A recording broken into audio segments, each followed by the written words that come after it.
Hi, everyone. Welcome and good evening. My name is Benjamin Quinn, and on behalf of Harvard Bookstore, the Harvard University Division of Science, and the Harvard Library, I'm excited to introduce this virtual event with Nicole Yunger Halpern, presenting her book, Quantum Steampunk, The Physics of Yesterday's Tomorrow, in conversation with Jacob Barandes. I hope you're all well and safe. Thank you so much for joining us virtually. Tonight's event is the latest installment in our Harvard Science Book Talk series, which works to bring the authors of recently published science literature to our Cambridge community and beyond. Coming up in the series on Monday, April 4th, we'll host celebrated neuroscientist Stephen Fleming for his new book, Know Thyself, The Science of Self-Awareness.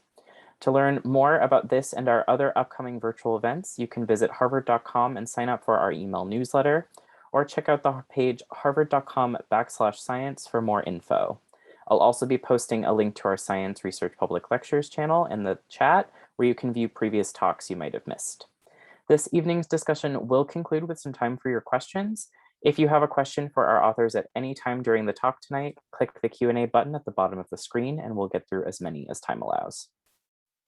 In the chat, I'll be posting a link to purchase Quantum Steampunk on harvard.com. Your purchases and financial contributions make events like tonight's possible and help to ensure the future of a landmark independent bookstore. Thank you to our partners at Harvard University, and thank you all for showing up and tuning in support of authors, publishers, indie bookselling, and especially for science. And finally, as you have no doubt experienced in virtual gatherings, technical issues may arise. If they do, we'll do our best to resolve them as quickly as possible. Thank you so much for your patience and understanding. Now it's my pleasure to introduce tonight's speakers. Nicole Yunger Halpern is a theoretical physicist at the Joint Center for Quantum Information and Computer Science at the University of Maryland. Her work, which re-envisions 19th century thermodynamics for the 21st century, has won many awards, including the International Ilya Prigogine Prize for her energy science thesis, and as well as the International Quantum Technology Emerging Research Award from the British Institute of Physics. She earned her PhD from Caltech and was previously an ITAMP postdoctoral fellow at Harvard. Tonight, Nicole is joined in conversation by Jacob Barandes, lecturer and co-director of graduate studies in physics at Harvard University, where he is also faculty affiliate of the Harvard Black Hole Initiative. With research publications spanning the foundations of quantum theory, the philosophy of science, and quantum field theory, Dr. Barandes also organizes an international workshop series on physics, philosophy, and their intersections. This evening, Nicole and Jacob have joined us for discussion of Nicole's book, Quantum Steampunk, a detailed and whimsical dive into the emergent science of quantum thermodynamics, which the always wonderful Sean Carroll calls complex, entangled, and unpredictable. Yunger Halpern provides an expert tour of the bustling new research frontier at the intersection of physics, information, and technology, complete with goggles and brass fittings.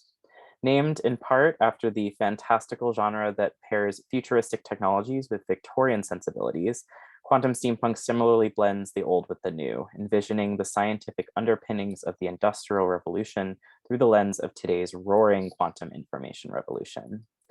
Beautifully written and brilliantly researched, the book wonderfully explores the field's aesthetics, shares its whimsy, and gazes into the potential of a quantum future.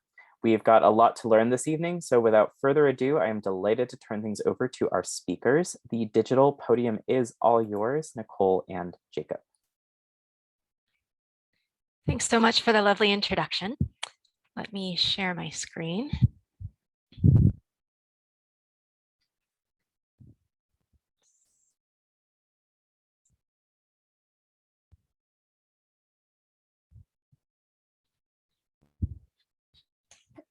It's really a delight to be here. So thanks so much to the Harvard Bookstore and Harvard University for having me. When I was a postdoc, I definitely enjoyed the opportunity to participate in the science series as a listener, and now I'm really thrilled to be able to participate as an author. So, since this is a Cambridge audience, then I know it's a sophisticated group, so I can be a little technical. So I'm going to begin with a technical term, steampunk.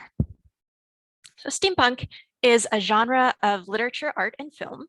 Steampunk stories take place during the Victorian era, when the Industrial Revolution is humming and London is full of smog and Sherlock Holmesian mysteries. The railroads are cutting across the American West for the first time, and people wear waistcoats and petticoats.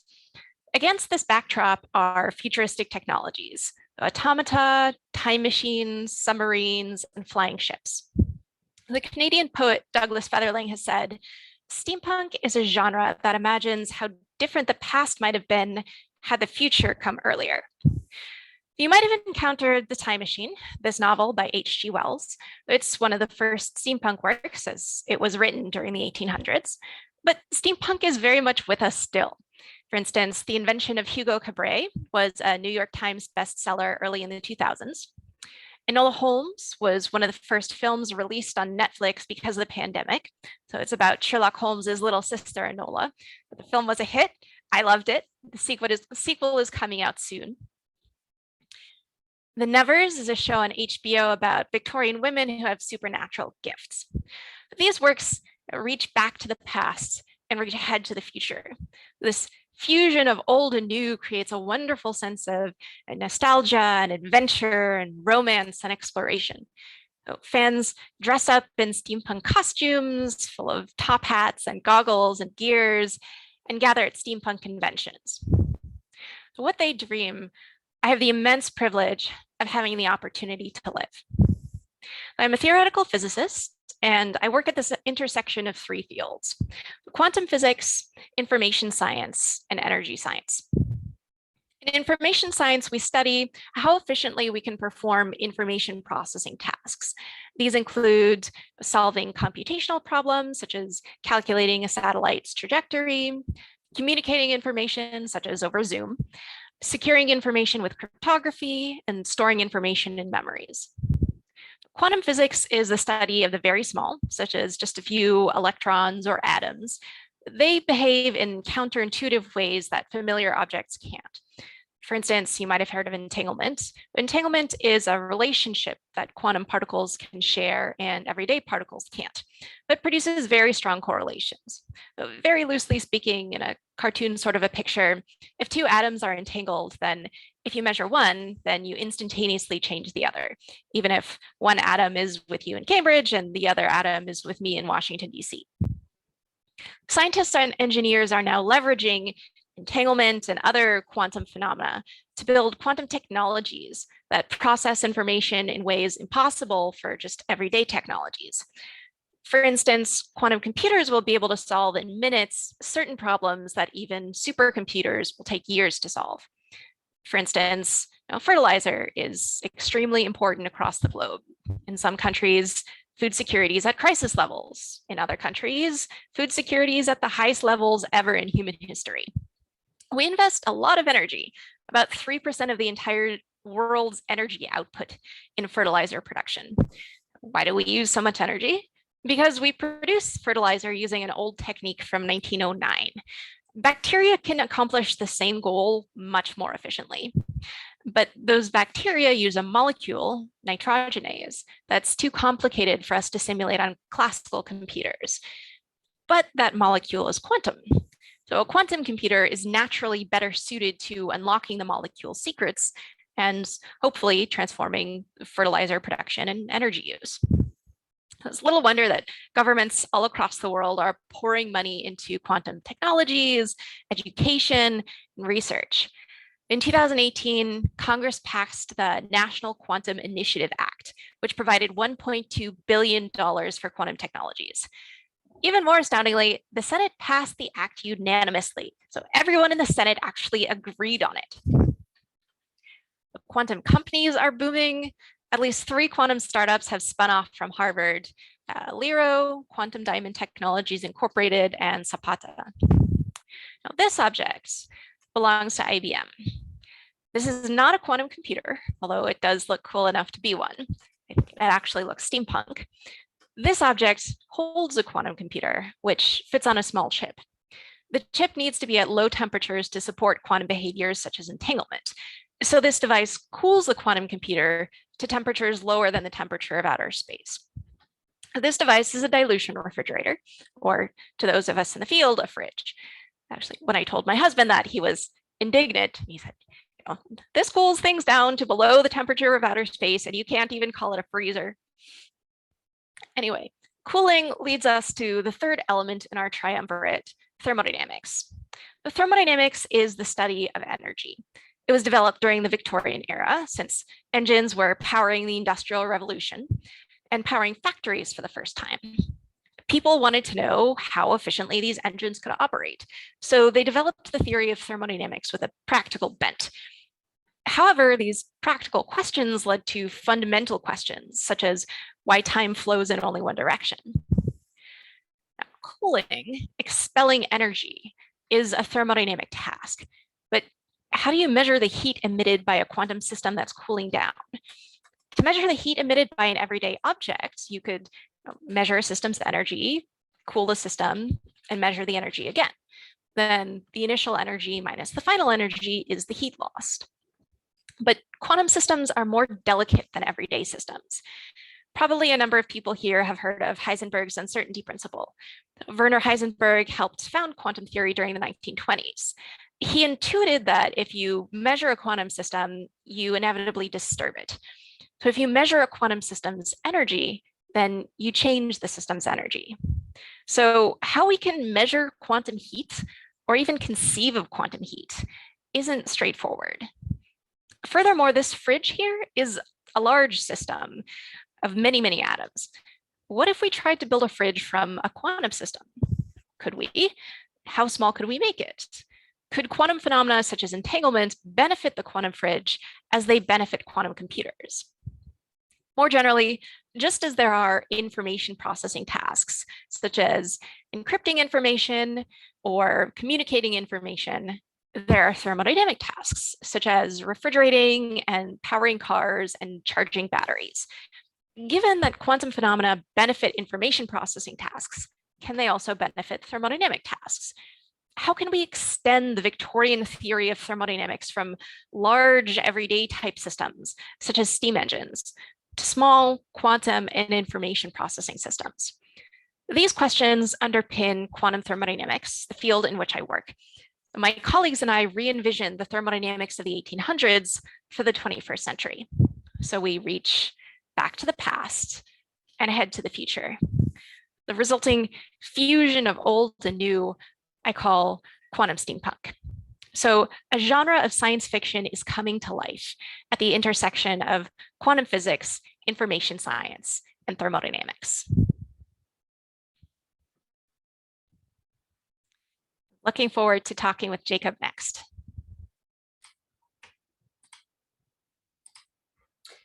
Thank you. That was wonderful. So hello, Dr. Yunger Halpern. I'm really glad to have this opportunity to ask you questions about your wonderful new book, which I very much enjoyed reading. I highly recommend it.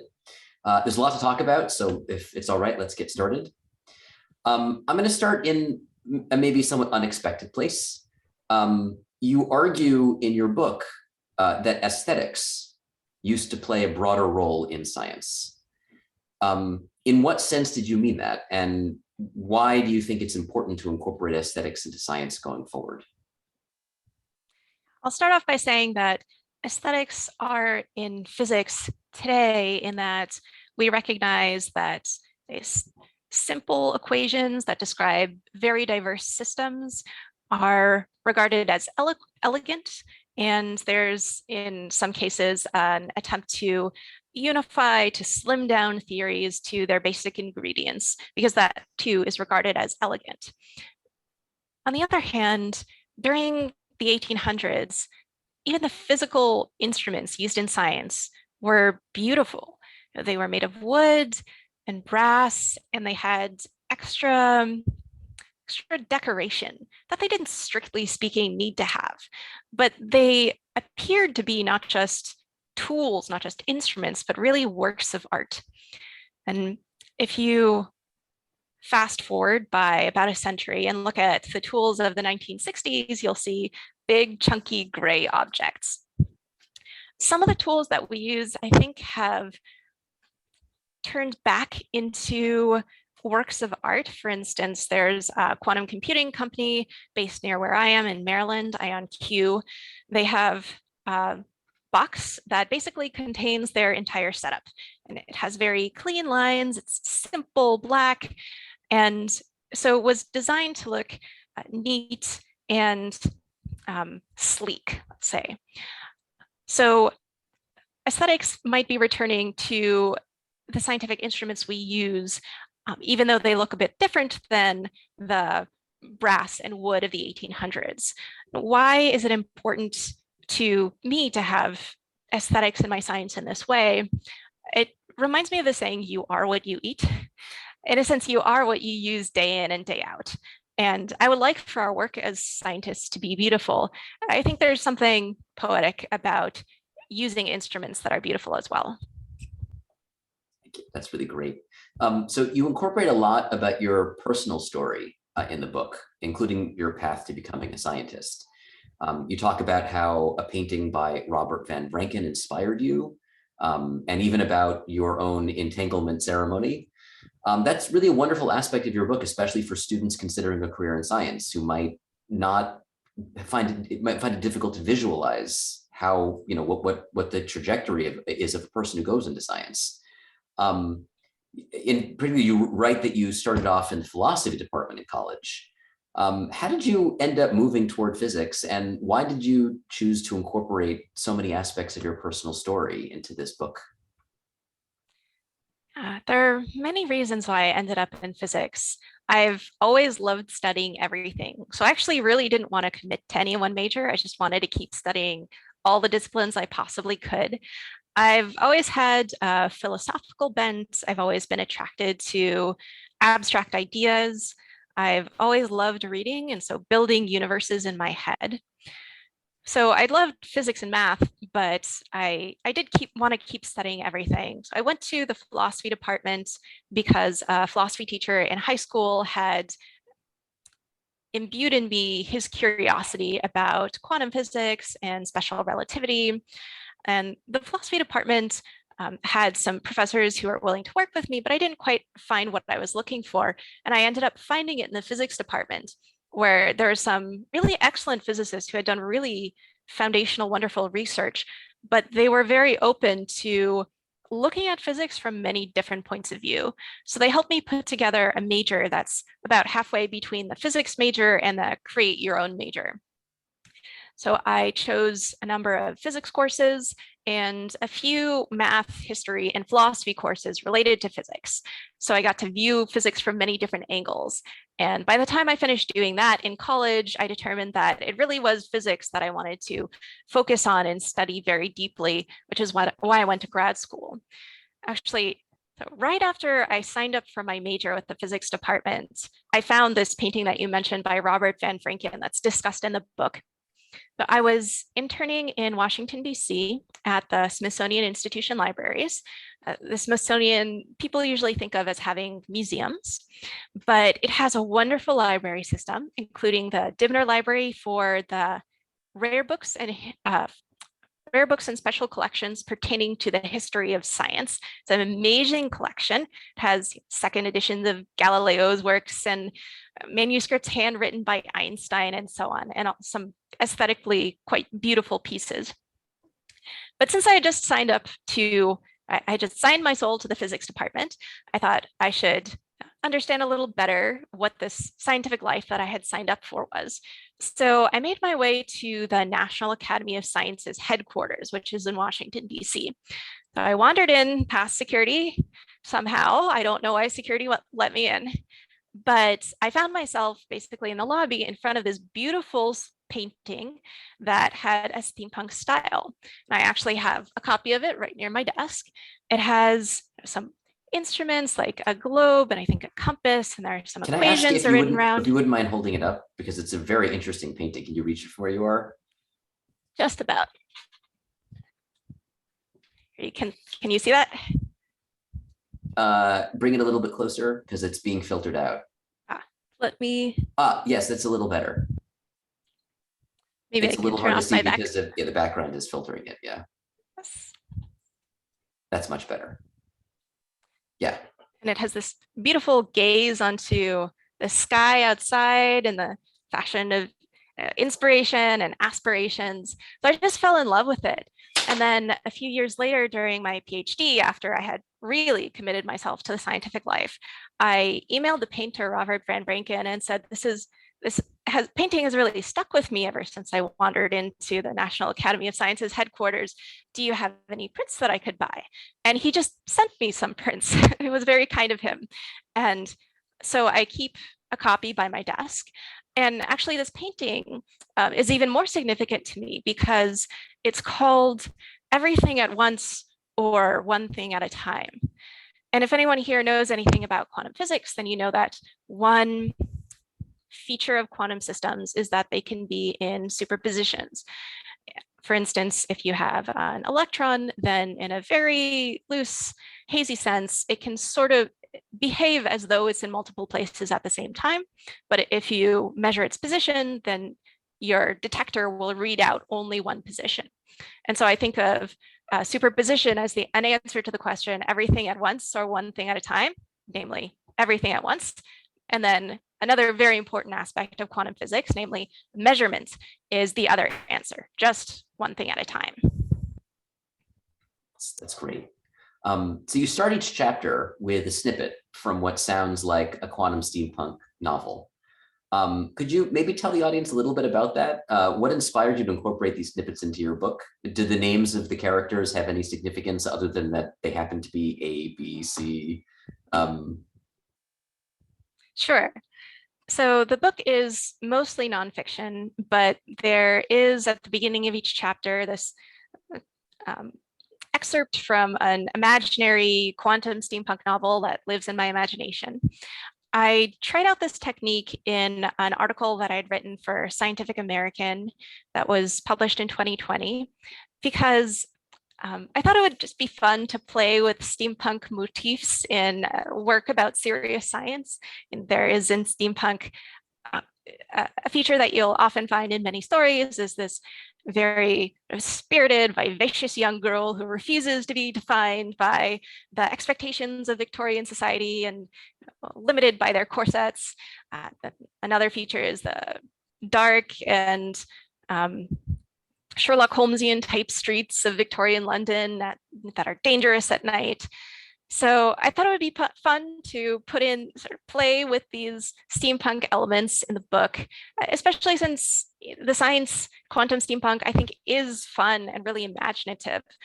Also, yes, there are some characters in this imaginary steampunk novel who are called Audrey, Baxter, Caspian, and Ewart, because in information and quantum information settings, we'll often describe an information processing protocol, like sending information down a wire, in terms of some agents who perform this protocol. And often the agents are called Alice and Bob. For instance, we'll often talk about Alice wanting to send a message to Bob. And sometimes they have a friend, Charlie, who helps them. And if we're talking about a cryptography protocol, then there will be some character Eve who is eavesdropping on them.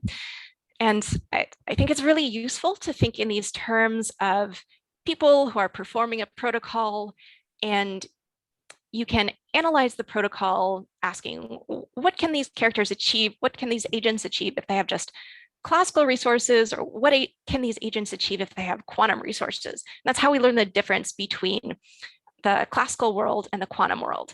But Alice, Bob, Charlie, and Eve have been used so often that I didn't want to use those names again. So I used the more Victorian versions of Audrey and Baxter and so on.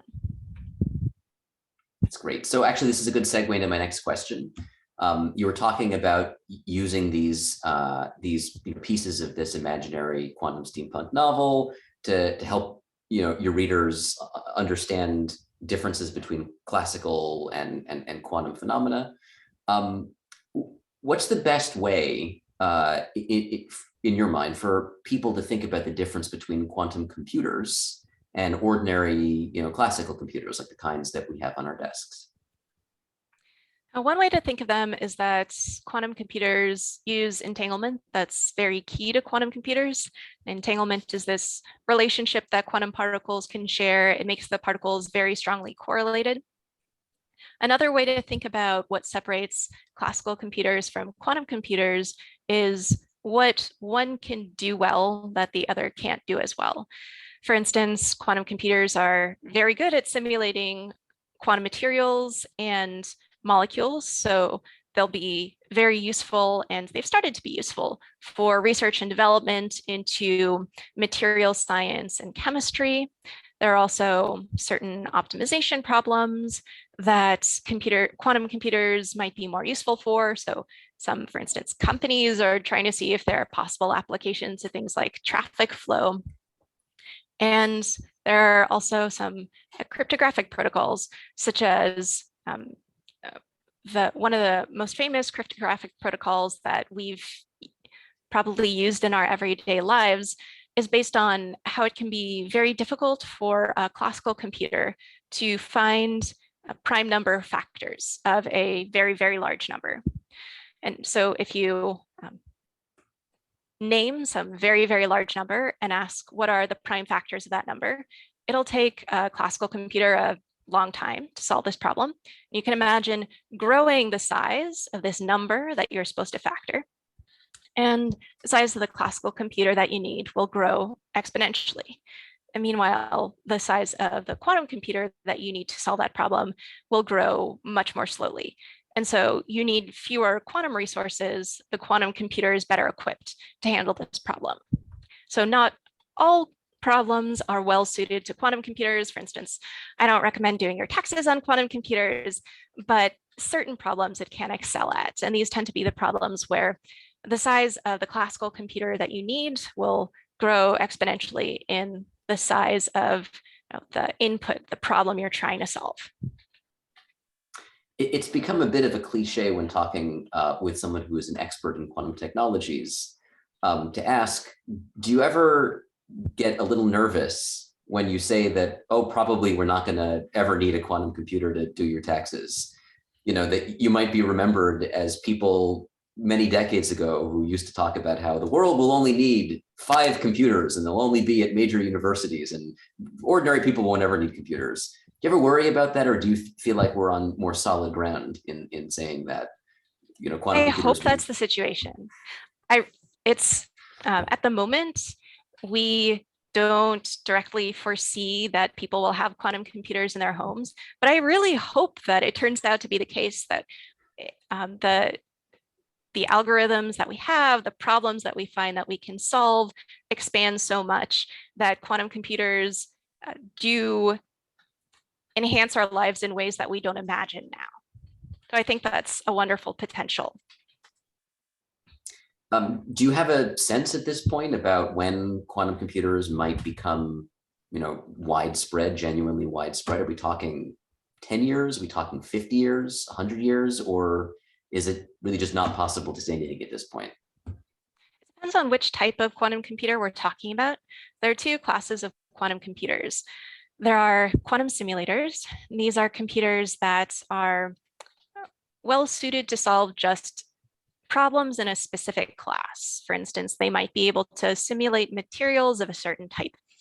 Then there are universal quantum computers, which are reprogrammable. So you can program it to solve one type of problem and then reprogram it to solve a very different type of problem. Quantum simulators exist. They have, I think some of them have thousands of particles in them. We've had them for a number of years, and they've started being useful in helping us observe things like phase transitions that we've never seen before. Some well-known phases from our everyday lives include solid and liquid, but quantum systems can be in much more exotic phases. So quantum simulators have been useful. I've partnered with labs in using them. Then as for universal quantum computers, or let's say reprogrammable quantum computers for the moment, small versions of those exist. They tend to have between 10 and 100 qubits, basic units of quantum information. We're going to need for them to have hundreds of thousands of qubits. So there's quite a ways to go. They're being used at the moment for some small tasks, but they won't, say, solve the factoring problem that I described earlier for any significant numbers. But what we need now is the ability to correct quantum errors in quantum computers on a large scale. That is a really difficult problem. And my understanding is the consensus in the field is that this will take probably a couple of decades or so. So you do mention in the book that there are skeptics about quantum computers out there. Why are this relatively small number of people in this field still skeptical about whether quantum computers are realizable? It's really, really difficult to control quantum systems. In a sense, quantum systems are really easily distracted. For instance, suppose that you have an atom that's entangled with an atom that I'm holding, and we want to use this entanglement as a resource to perform some computation or some communication task. Then we would like to have this controlled entanglement stay there for a little while so we can manipulate it and make use of it. But if anything comes near my atom, any stray dust particles or photons come near my atom will get distracted and start entangling with those. So the entanglement is going to spread all over the place into parts of the environment that I can't control. And it's very difficult to get the atoms in an extremely, or whatever type of physical system we're using to create a quantum computer. It's very difficult to get that into a really clean environment so that the particles aren't distracted and are just going to share their entanglement and maintain their entanglement as they should. But experimentalists have been doing an absolutely amazing job.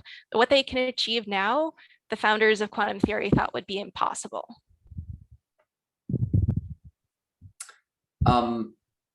So you describe thermodynamics and quantum computing as both sharing what you describe as an operationalist philosophy. I was hoping you might explain what you mean by that and why it makes a difference. Yeah, in both theories, we think in terms of agents who are trying to perform tasks. And then we ask, how efficiently can the agents perform these tasks? For instance, in the case of thermodynamics, it's of great interest to a thermodynamicist to describe an engine. Suppose that I have an environment that's hot and an environment that's cold, and an engine that I can use to let heat flow from one environment to the other and extract some of the energy to power a factory. How efficiently can I do that? How much work can I extract? Similarly, when we talk about information theory, we're thinking about, say, an Alice or an Audrey who wants to send information down a channel to Bob or Baxter. And we ask, how many resources does Audrey need in order to do that? Or if we're asking about the quantum version of the problem, we're asking, suppose that Audrey has a quantum message, and into how few basic units of quantum information can she squeeze that message to send it compactly over to Baxter. But in both cases, we're thinking about agents trying to perform tasks efficiently. And this way of thinking is useful for concretizing or making concrete some ideas that can seem very abstract, such as the notion of uncertainty or entanglement. Entanglement is a really complicated idea. But if you start asking, well, what can I achieve if I have some entanglement? Then you can make the question concrete. Yeah, so moving this conversation, continuing to move it into a somewhat more conceptual direction, because there are a lot of really amazing concepts that you introduce and talk about in the book, and you do a really remarkably good job clarifying them. I can't recommend enough your book. So quantum thermodynamics in particular makes us rethink many concepts, even basic things like heat and work. You talked a little bit about these things in your introductory slides. In your book, you write about there being a menagerie of different definitions of these things. Could you give us maybe a window into that, into what you meant by that term? Sure. So as I mentioned when going through my slides, it's difficult to define even the notion of heat in a quantum context, partially because of the uncertainty principle. Well, to start with, I mentioned that quantum systems can be in superpositions. So an atom can be in a superposition of having different energies. And then suppose that it absorbs some heat, and also suppose that you turn on a magnetic field. with some control. So you're also performing work on the system. The heat and work are the two types of energy that are transferred in between systems. Then as a thermodynamicist, you would want to measure how much work the atom has absorbed, and also how much heat it has absorbed and how much work has been performed on it. But this atom might not even have had a well-defined energy to begin with, and it might not even have a well-defined energy at the end of this process. So how do we even define its energy in just one trial of this protocol if its energy isn't well defined? And then how do we disentangle the heat from the work? Again, we don't want to measure the atom's energy because measuring the energy will disturb the energy. So all of this seems very up in the air and uncertain. So different quantum thermodynamicists have come up with different definitions of heat and work that go along with different ways of measuring quantum heat and quantum work. For instance, there's most people who encounter quantum measurements encounter the idea of the collapse of the wave function. So suppose that your atom begins in a superposition of many different energies. Then if you measure the energy, then after the measurement, the atom will have a well-defined energy. And we say that its wave function has collapsed.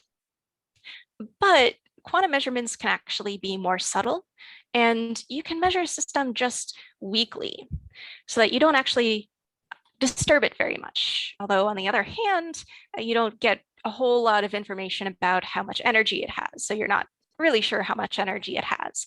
But if you perform many, many trials, then you can build up statistics to tell you about how much energy it had on average, something like that. So that's one example definition of a system's energy change. You can use weak measurements to define how much heat or work a system absorbs. And so I think of this definition of heat or work in terms of weak measurements as sort of like a hummingbird that lights very softly on your shoulder and doesn't bother you very much.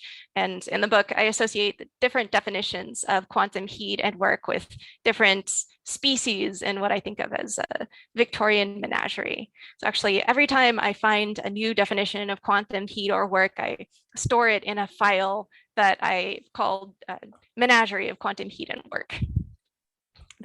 And I think that this makes quantum thermodynamics rich in a sense. In some fields of physics, we try to unify theories and get rid of variation and narrow down ideas. But I think that in the case of quantum thermodynamics, it might make sense to have these many definitions because how we should think of heat and work might depend on what system we're holding and how we can poke it and how we can measure it. So, in old-fashioned classical, semi-classical thermodynamics and in quantum thermodynamics, the concept of entropy plays a really important role, and you talk a lot about entropy in the book because it's very hard to talk about thermodynamics without talking about entropy or information or quantum information without talking about entropy. Entropy is a notoriously difficult concept to explain. How do you explain it? Maybe you could talk a little bit about how you explain it in the book. What entropy is, or maybe more appropriately, given the menagerie of different notions of heat and work and the different notions of entropy, maybe you could say a little bit about what entropies are. Why is it so important? And please tell us, what does it have to do with the human liver or Edgar Allan Poe's poem, The Raven? So these references point to how in the book, I basically provide a window onto my mind and how I think, which is kind of odd. So I'll start with the more straightforward definitions. So what is entropy? Entropy is a measure of uncertainty. For instance, I lived in Cambridge for a few years, and so I can appreciate that the dominant weather pattern on any given day in Cambridge is extremely uncertain. So if you ask about any given day, there's going to be some probability of sun, some probability of snow, some probability of rain, some probability of clouds. And suppose that you learn that today, sun is the dominant weather pattern. Then how surprised are you? How much information do you learn? That's a measure of how uncertain you are. And that can be used to define an entropic quantity. But there are other questions that we can ask, like suppose that this happens on many, many days. On each day, you learn the weather, you're surprised to some extent. Next day, you learn the weather, you're surprised to some extent. How uncertain are you on average across many days? That is measured by another entropy. And it makes sense that there are many different measures of uncertainty because, again, uncertainty is kind of a vague concept. So exactly what we mean by the word depends on exactly what we're trying to do, like predict the weather on one day or predict the weather on average over many days. And in thermodynamics, entropy similarly measures uncertainty. Suppose that we have the thermodynamicist's favorite system, a gas in a box.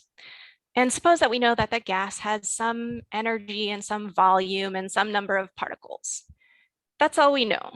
Then there's a lot about the gas that we're uncertain about. Where are the particles physically? How are they configured? What speeds are they moving it with? In what directions are they moving? All the possible arrangements of the particles, all these possible configurations, we have no idea which one is correct. And so our uncertainty about that, given that we know just the total energy, total volume, and total particle number, that is a thermodynamic entropy. So there are many different entropies that are relevant to information theory and thermodynamics. And over the past few years, as we've extended thermodynamics to the regime of the small, to quantum thermodynamics, we've learned that different information processing tasks and different energy processing tasks have efficiencies quantified by different entropies. So in the book, I mentioned that I had a wonderful ninth grade biology teacher who said, if you ever don't know the answer to a question on a test of mine, write down liver. Because the liver performs a ridiculous number of functions in the human body. So if you ever don't know the answer to a biology question and you answer liver, you have an anomalously high probability of being correct. Similarly, if someone asks you, what is the best efficiency with which we can perform some information processing task or some thermodynamic task, and you say, oh, it's given by an entropy, then you have an anomalously high probability of being correct. So that's what entropy has to do with livers. And then as for the raven, I mentioned that when we think about processing information or processing energy on small scales, then actually a whole lot more entropies become relevant and measure our efficiencies than in the conventional thermodynamic setting of lots and lots and lots of particles. In conventional thermodynamics, the type of thermodynamics developed during the 1800s, really basically only one entropy is relevant, and it's the entropy that I described when talking about the gas in a box. So when you're doing quantum thermodynamics, you could be thinking about just single particles, but then you could imagine, thinking about larger systems, more particles, more particles, more particles. And eventually, all of these entropies that are relevant collapse onto just this one entropy that is reminiscent of what we used in the thermodynamics of the 1800s. And so that's relevant to the raven because in the book, I could have just said all of these entropies collapse onto one entropy, but it reminded me of a portion of the raven. Probably most people here know that the raven is a poem by Edgar Allan Poe. The speaker is a young man whose love, Lenore, has just passed away. And he is trying to distract himself from thinking about her by reading late at night. And he hears a tapping on his door. He thinks, good heavens, oh my goodness, what could that possibly be? And he opens the door and looks into the darkened hallway. And the poem says, deep into that darkness peering, long I stood there, wondering, fearing, doubting, dreaming dreams no mortal ever dared to dream before. But the silence was unbroken, and the darkness gave no token, and the only word there spoken was the whispered word, Lenore. This I whispered, and an echo murmured back the word, Lenore. Merely this said nothing more. Then into the chamber turning, all my soul within me burning, soon I heard again a tapping somewhat louder than before. Surely, said I, surely that is something at my window lattice. Let me see then what thereat is and this mystery explore. Let my heart be still a moment and this mystery explore. 'Tis the wind and nothing more. Open here I flung the shutter when, with many a flirt and flutter, in there stepped a stately raven of the saintly days of yore. So all his dreams and nightmares and fears and horrors collapsed onto this one raven. And so that is perhaps a little out there way of saying that all of these entropies collapse onto just one entropy from conventional thermodynamics. Not the least obeisance maybe not a minute stopped or stady, but with me and of lord or lady, perched above my chamber door, perched upon a bust of chalice, my chamber door, perched and sat, and nothing more. Exactly. I did a high school one-act performance of The Raven. Fortunately, long before the ubiquity of cell phone cameras. So, okay. Here is your moment. That was my moment. Okay, we're just about out of time, and I want to make sure there's plenty of time for questions. I just want to say there are so many incredibly interesting and important topics discussed in this book. They have amazing names: fluctuation relations and resource theories, one-shot thermodynamics, scrambling, algorithmic cooling, quantum thermometry. If people are interested in any of these amazing sounding things, I highly recommend reading the book. I do have one very last quick question. I just have to ask this. Could you tell our audience about spooky olfaction at a distance? Sure.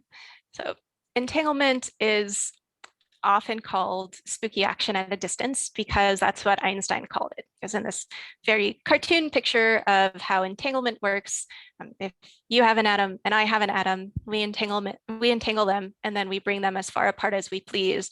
If you measure your atom, then in some kind of loose sense, you're instantaneously changing my atom, even though these atoms could be as far apart as we please. So Einstein thought that this was a very bizarre phenomenon and sort of make fun of it. He called it spooky action at a distance.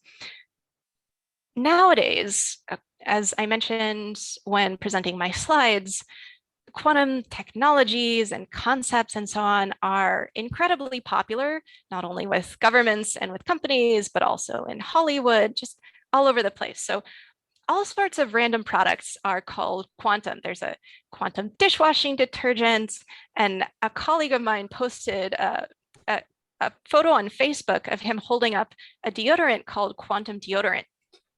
And so I showed it to my husband, who is very big on puns. So he called that spooky olfaction at a distance. It's great. All right, let's turn to audience questions. We have a whole bunch. Okay, so the first question, and for this, I think if I can ask you to bring your background back, the first question is, I'm loving the image in your background. What is this amazing contraption? Sure, I'd be happy to explain. So I was contacted a couple of years ago by a steampunk artist, actually not far from Boston. His name is Bruce Rosenbaum, and he creates wonderful, kinetic, interactive steampunk sculptures. He had seen a talk of mine online, and he said, let's collaborate on a quantum steampunk sculpture. So this is our idea for depicting a quantum engine. In the center is the quantum engine formed from a trapped ion controlled by lasers, and the part on the outside is supposed to be the classical analog of that. So I didn't make the drawing. A professional illustrator did, much better than I ever could. And of course, the magic ingredient for any project is funding. So we're looking for funding to turn the drawing into reality. It's great. So I have another question from the audience, this one particularly close to my heart. Thank you very much for the person who asked this question. You talked a bit about your interdisciplinary interests, not only acknowledging your early educational pursuits, but also just how much this book benefits from your overall sense of aesthetics, vision, and literary knowledge. Do you think all science could use a bit of this imagination? I'd say I found it very beneficial myself. And I've found very great value to having a liberal arts education in a physics career. I actually wrote a blog post about this. I write for Quantum Frontiers, which is Caltech's the blog of Caltech's Institute for Quantum Information and Matter. And within the past few months, I wrote about how having a liberal arts education has helped me knit together ideas from different disciplines, from thermodynamics and chemistry and information theory and computer science, and just see things in a different way and also pick up on information differently. So I've been very, very grateful to have a liberal arts education as a physicist. That's great. Another question, this one's a little more technical. In your view, in quantum mechanics, should we think about probability in a frequentist sense or a Bayesian sense, neither or both? Maybe you could say a little bit about what those mean and if you have any opinions on the matter. Maybe I shouldn't put forth political opinions in public lectures. It's very controversial, so. Yes, so when we are, although I should say there are a number of people in quantum information theory who ascribe to Bayesianism. So, and when we use a Bayesian approach, then when we think about an event that might happen at some point, we're not sure exactly how the event will turn out, then we have in mind some model of what the possible probabilities are associated with the possible outcomes. And each time we gain new information, we should update this set of probabilities, this prior distribution. But maybe I shouldn't say too much about politics in a public lecture. Okay. All right. So this is a somewhat less politically fraught question. It's a bit of a technical question. So we have a question from the audience. I thought that entropy was a measure of organization or disorganization of a system. This is the thinking of entropy from the paradigm of like order, disorder. And you described it in very different terms. I know from experience teaching that, often students come with this order, disorder way of thinking about entropy, and then we have to explain it's more subtle than that. So how would you finesse that? How would you explain the distinction and how would you relate these two ways of thinking about entropy? If a system is disordered, there are a lot more ways that it can be disordered. One common example that's in some science writing is think of a kid's bedroom. There are so many ways that it can be messy. The blanket can be totally off the bed, or it can be scrunched up in the middle of the bed, and so on and so forth. Whereas there are relatively few ways for the bedroom to be ordered. And so imagine or think of all the possible ways that the room can be disordered. That's sort of like the entropy of the system. So I described entropy in terms of what we don't know about a system. And to connect these two ideas, let's go back to the story that I told earlier about a gas in a box. Suppose that all of the gas molecules are clumped up together in one corner of the box. And this is a fairly orderly system. It's as though all of the clothes in the bedroom are tucked into the drawers rather than being anywhere all across the room. And if you think about the gas molecules clumped together in a corner of the box in this kind of well-ordered state, then you'll find there aren't quite so many configurations that the gas can be in, because a molecule could be in the gas, could be here or here or here or here or here, but it can't be all the way on the opposite side of the box. So this gas that's all clumped up in a corner of the box that we said is kind of like an ordered system also has a low entropy. So that's how we can connect the two ideas. It might be sort of quicker if you have only a sentence or two available to describe entropy, then it might be easier to describe it as a measure of disorder.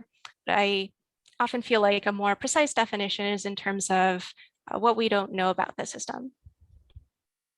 So this is another really good question. When you think about quantum computers, we have sort of a cartoon picture of a quantum computer, but like in the real world, if you had a quantum computer in front of you, what kind of user interface does it have? Does it have a quantum keyboard? Does it have a quantum mouse?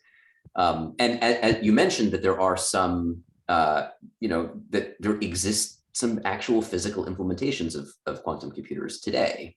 You know, how do people interact with them? What does the interface look like? You can interact today with quantum computers via the internet. There are a number of companies that make small versions of quantum computers available online, such as IBM. Also, Amazon Web Services provides access to quantum computers by a few companies. I think IonQ, which I mentioned earlier, and Rigetti, and maybe another. There's a lot of work that's been done to make quantum computers usable to a wide range of people. And there's a lot of ongoing work that involves developing software for quantum computers to bridge the quantum to the classical user. So I encourage everyone who's interested in this question to go out and explore the quantum computers that you can use today. That's great. So my clock shows that we're just at the hour. I want to be respectful of the time of everyone in our audience and also your time. So I think we should stop there. But I wanted to thank you so much. This was an incredibly informative and enriching conversation. Thank you for taking the time to answer my questions and questions from our audience. I highly recommend people go out and buy this book. It's really amazing and you'll learn a lot. And what I think is amazing about it is, although you describe a tremendous amount about the science, you talk a lot about technologies, some of which exist, there are a couple of places in the book where you say, only a few places, but a couple of places where you say, stay tuned for the next edition, because this is all cutting edge science and your next edition, this is a scientific revolution that's happening in real time. It's really very exciting. And if people want to get a sense of it, I highly recommend they get the book. So thank you so much for your time. And thanks to the Harvard Bookstore for inviting us. Yeah, thanks very much for the conversation and also for the input from the audience. This has been a lot of fun. And thank you both for this fantastic presentation and conversation. It's been so lovely to see the aesthetic value. It's been so lovely to hear you both talk so wonderfully. And as well as your recitation of The Raven was phenomenal. I was losing it. Thank you so much. I feel like we should partner on a longer version for Poetry Month or something. Yeah. My wife is rolling her eyes so much now, I can't even. Well, we all found it delightful. But so thanks again for joining us. Thanks to all of you out there for spending part of your evening with us. Please learn more about this book and purchase your copy of Quantum Steampunk at harvard.com. I put the link in the chat a couple times. On behalf of Harvard Bookstore, the Harvard Division of Science, and the Harvard Library, all here in Cambridge, Massachusetts, have a good night, keep reading, and be well. Thanks again, everyone. Thanks so much. It's been a pleasure. Thanks again.